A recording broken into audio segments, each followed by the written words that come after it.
Good afternoon, everyone. Thank you so much for joining us. We are going to kick it off here shortly, and thank you for joining us.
All right, it looks like we are at the top of the hour, so we're going to go ahead and kick it off.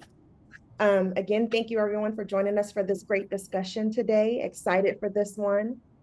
Today's discussion is going to be about how to buy a used electric vehicle.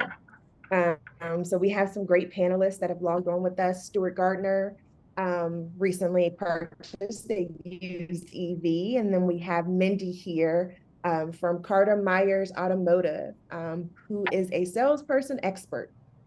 So I'm super excited for this discussion. I hope others are. As we go throughout today's conversation, any questions you have for panelists, please put those in the Q&A section, and we will kick it off. Thank you to Nessa for our running tech for us in the back end. Next slide. All right, so to tell you guys a little bit about Generation 180, we are a national nonprofit. We're working to inspire and equip individuals to take action on clean energy.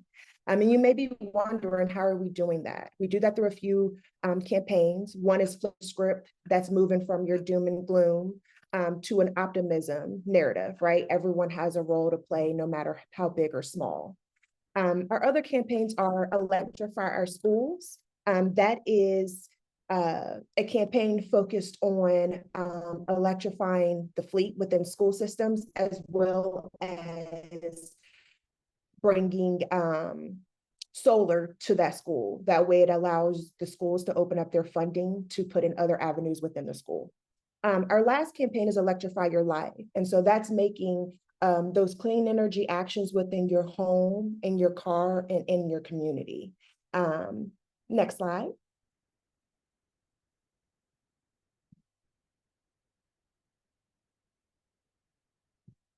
So you might be wondering, right? Like, why does this matter?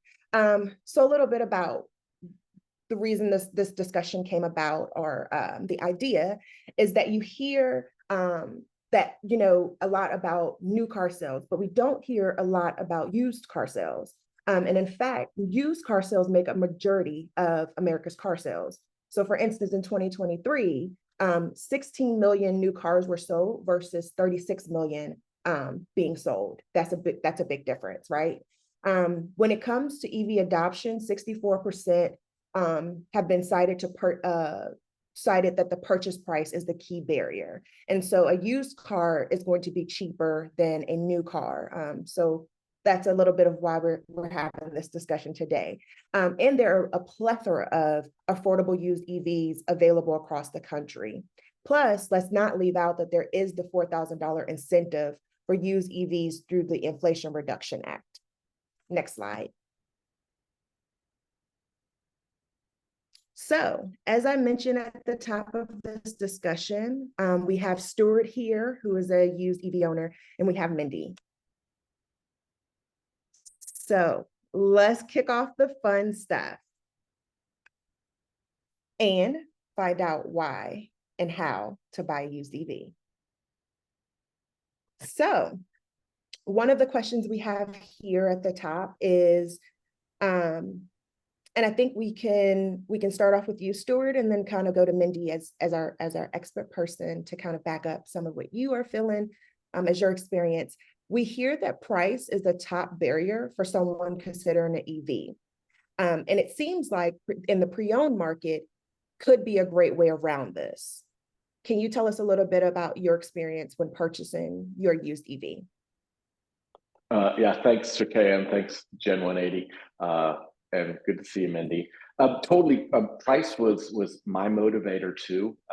There are so many options out there.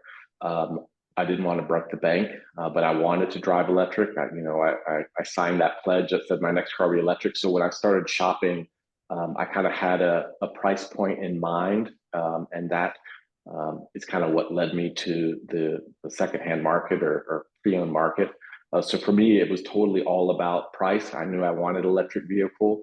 I had a specific price in mind, and there were actually a lot out there. Just doing Google searches for a specific price range, and yeah, I found lots of things available. Great.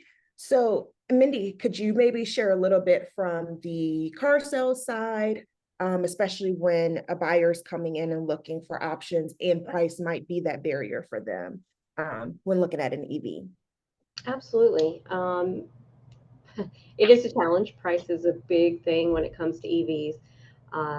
The pre-owned market is wonderful. It puts them at an average price vehicle, whether you're looking for fully or a hybrid, they're great. The tax credit definitely helps, and being able to get that up front is amazing. So it's getting better. And being a non-believer myself, turned into a believer after owning my own. I would definitely recommend this and keep showing other people the way. Great, great. So our next question is, what are some key features you think people should consider or know about? So, that could be anything from range or fast charging. So are those things you considered, Stuart, when you purchased your EV? Yeah, I think the biggest one for me was the fast charging capability, especially because I bought a little bit of older model. I think probably all new EVs now have the ability to fast charge.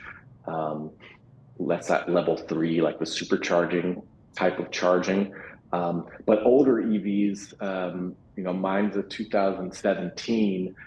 During that time, the fast charging was optional in a lot of different models. So I knew I wanted the option to fast charge just because it makes longer trips basically possible.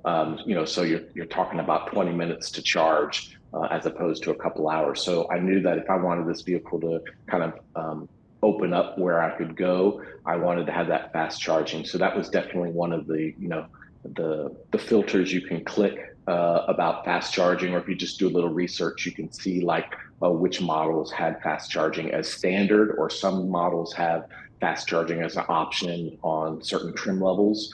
So for me, that was key in kind of making sure I didn't accidentally buy a car that didn't have it, because I think for most cases, that's really what enables EVs to be kind of the most practical that they can be. Great, great. Mindy, I'm wondering if you could share a little bit about maybe how versed you are and your team is when it comes to knowing the ins and outs of EVs, and how do you help a buyer be comfortable or feel at ease when making a purchase, right? I know that making a car purchase overall is big, but EVs are new. And so like how do you guys kind of navigate that? Well, definitely need to listen, see what kind of lifestyle they live, how often are they at a gas station compared to how long they can go on that tank of gas. Um, for me, an EV, and this is how I hit all of my customers, is it's a feature. If you're looking at a hybrid vehicle to get into the tested waters, it's a feature. Don't look at it as it's an electric vehicle. It's a way that you can drive it as electric mode. You can drive it as gas. You can drive it as both. So the combination of the gas mileage, I'll use our Dodge Hornet for an example, is 77 miles to the gallon in that vehicle when driven as an EV. So charging, how long do you stay up at a gas station? How long would it take you to fill up? 15, 20 minutes? With fast charging option, it's no longer than 15, 20 minutes if you're charging from a 20 range to an 80 range. So there's a lot of misconception, and it's really just letting them experience the vehicle themselves to see. Great.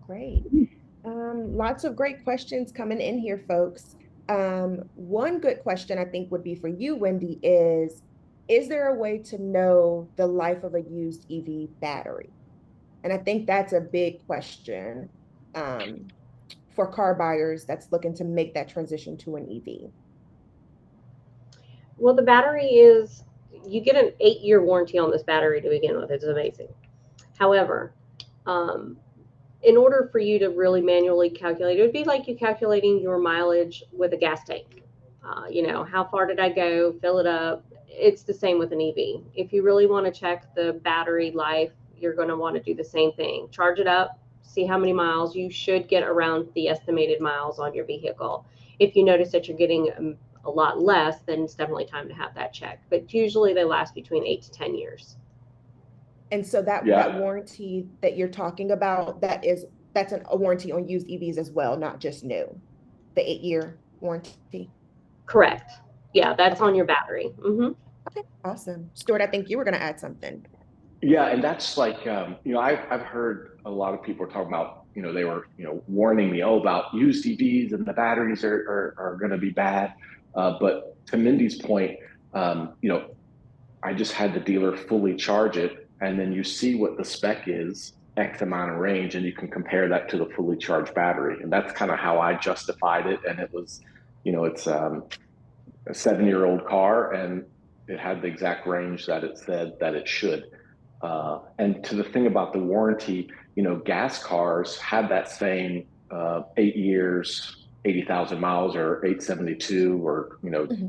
It varies depending on manufacturer, but the batteries now are warranted just like your gas engine are. So I had peace of mind that way, just like I don't worry that my engine block in a gas car is going to fail. I don't honestly worry that my battery is going to fail. Nice. So our next question, which I think is a big question, right? And I think most of our attendees today want to know from both of you, is there a federal incentive up to $4,000 for used EVs? And do you in fact get that? And how do sales car people know how to do that point of sale?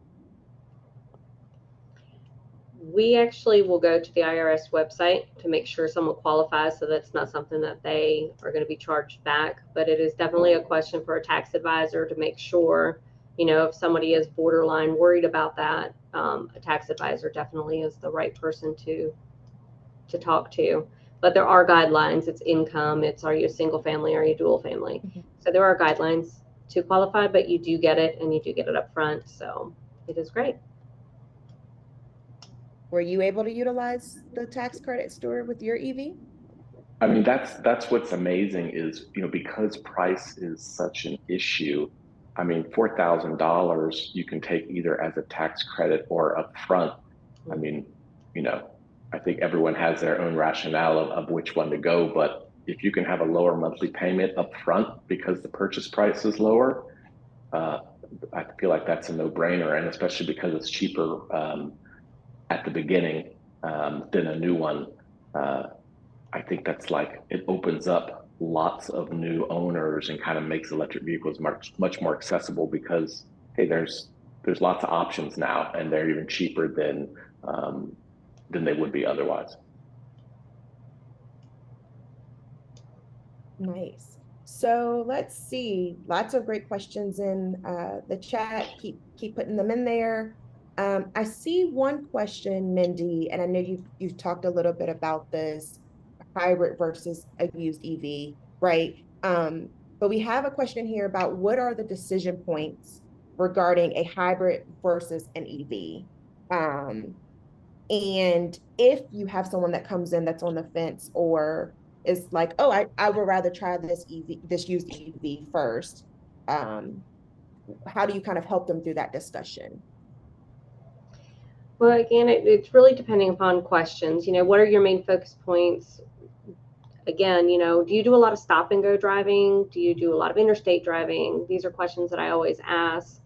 In which case I personally put them in a vehicle with myself to go over features and have them drive it in all electric mode while we're in town and then have them hit the interstate. It is something that is personal, would you say? I believe everyone should test drive one. I believe everyone should experience how they are. And most definitely, it's more on listening to the key factors of what they find important. So that's a tough question. Yeah, Stuart, and do you have anything to add? yeah, I think to Mindy's point, like just test driving one, it's pretty remarkable. And like, I hate to say it, it sells itself, but you're kind of like, um, even if it's you're test driving, or like even if you get your colleague at work to drive you to lunch one day, just riding in one, it's pretty impressive because it's quiet. It's like it feels like a more premium experience because it's quiet, it's smooth. I mean, there's a lot of reasons to buy electric vehicles.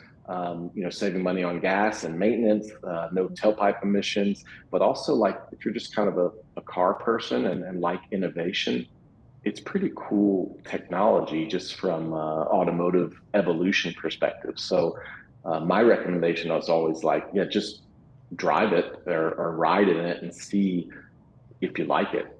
I haven't really met anyone that's ridden an electric vehicle that didn't come around saying that's awesome.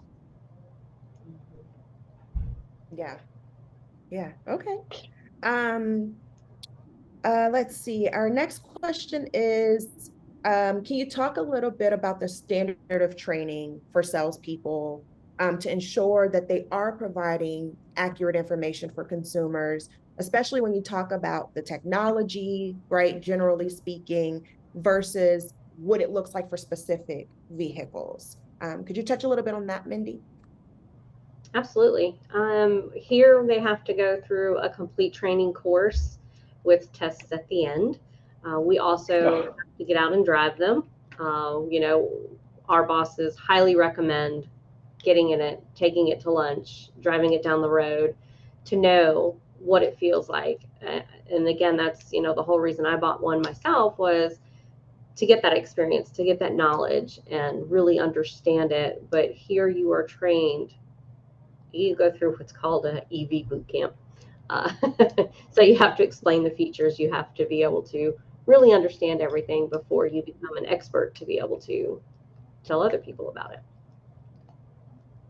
Yeah, and that's it's amazing that that exists now because when EVs first started coming out, I felt like the you know the shoppers knew more about them than the sales people, and whether that was true or not, that was kind of like the bad reputation.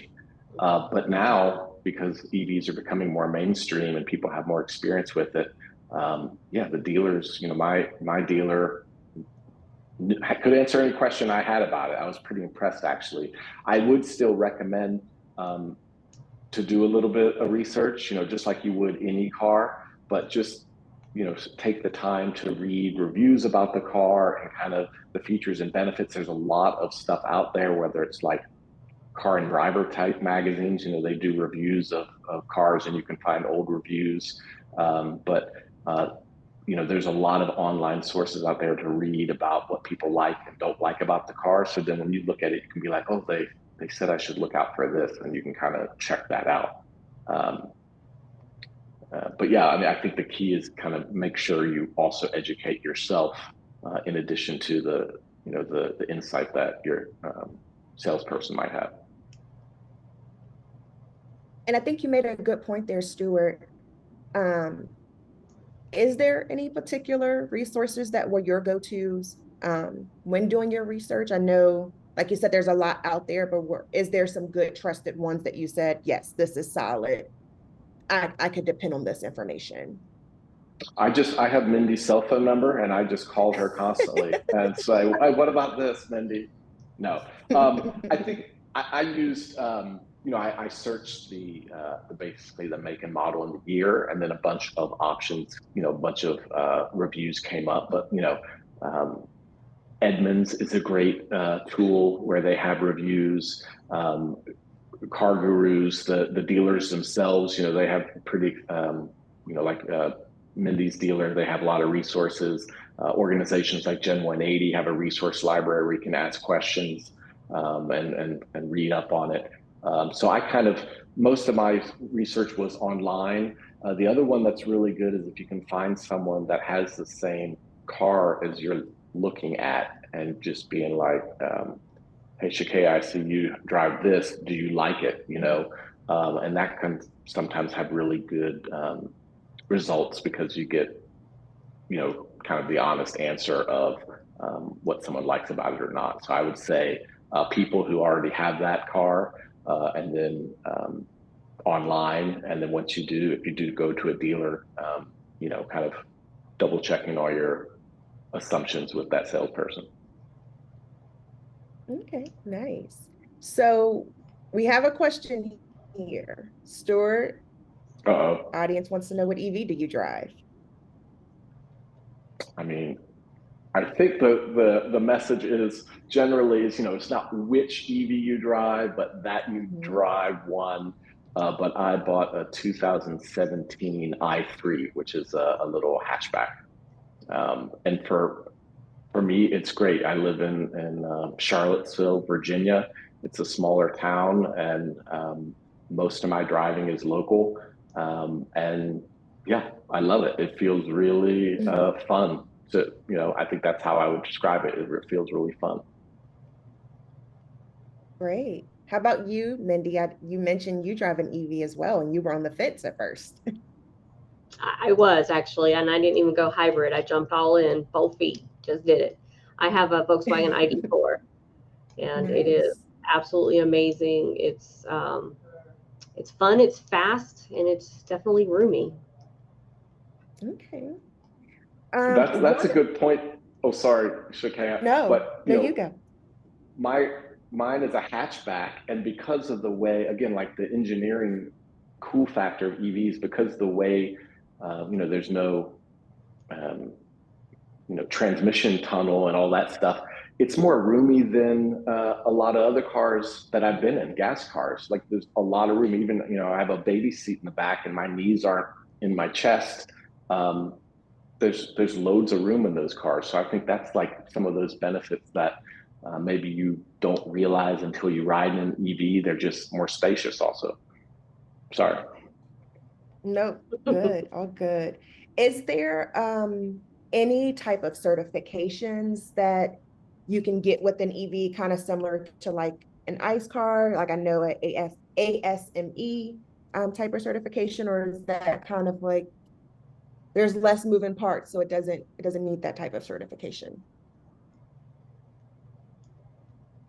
I'm not sure about that. Like for repairs, I'm not really sure about that one.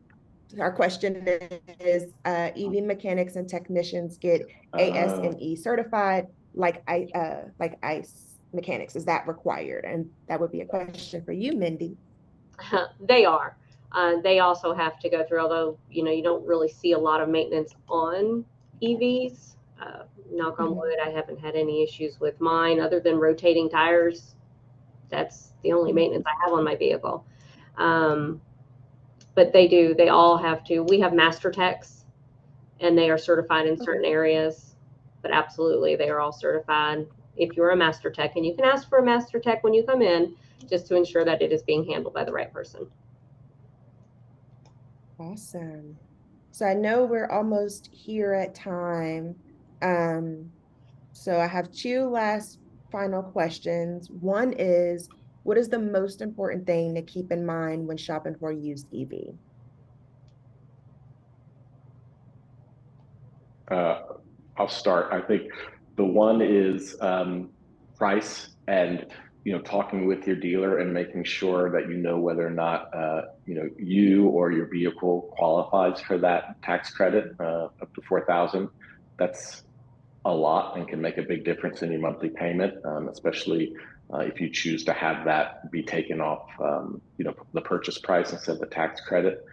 I think the other thing is, again, for me, it was the fast charging. Like I really wanted to be able to fast charge, and buying a used vehicle, not all, at least the models I was looking at, not all of them had fast charging as standard. So really wanted to make sure that the infrastructure that was out there was useful to me, especially on longer trips. Yeah. All right, that's a good question. So, is it right for you? That's the biggest question. So your drive style, your commutes, is it right for you? Are you a planner, or are you a hop in the car and kind of go kind of person? With your EV, it's actually going to map out and tell you where your next charging stations are. It's going to be able to tell you,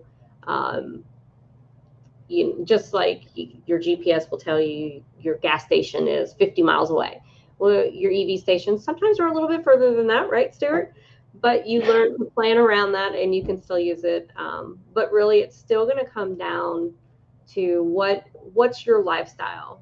I live out in the county, so there is far and few in between where I'm out in Lexington compared to coming into Charlottesville, where I'm going to have a little bit more charging stations. I have one charging station in the area, so I plan my trips to know when I need to charge my car.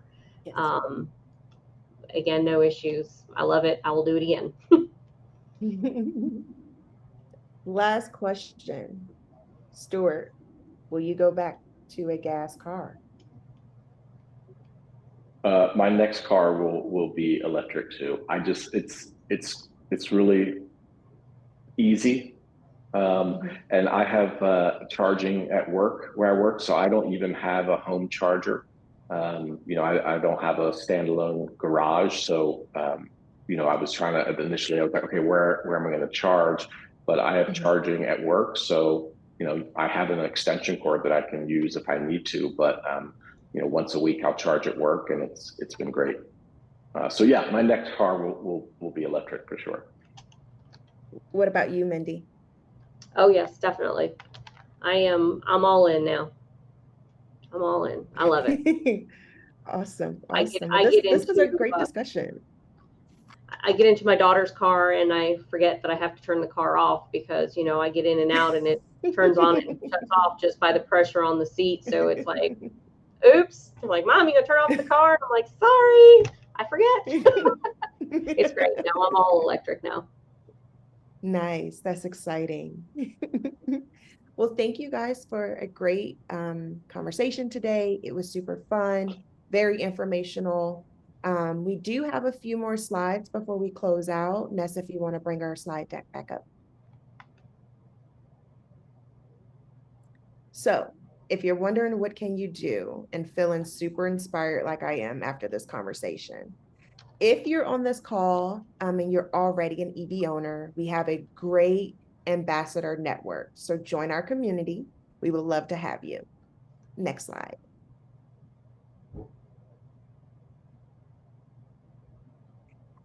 Share your EV or clean energy story, and we got some pretty great swag that you can get out of it.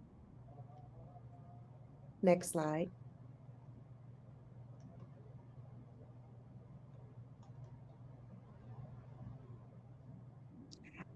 Wondering what you can do in the meantime until you are in the market to buy a used or new EV? Well, sign our National Going Electric Pledge, and you're pledging that your next car will be an EV when you're in the market to purchase.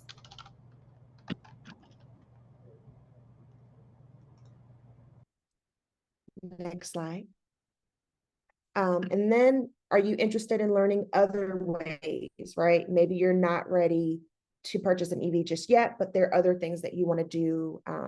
Until then, check out our Electrify Your Life resource, which gives you an overview of EVs, and different type of clean energy actions that you can do in your home and community. Next slide. And thank you for joining us. If you guys have any questions after this webinar, please don't hesitate to reach out to me as always. And Mindy and Stuart, it has been a pleasure to have this great conversation with you guys. Thanks for having us. Yes, Of course. thank you. It has been scary. It's been great. Thank you guys. And thank you everyone in the audience. Have a great day. Take care.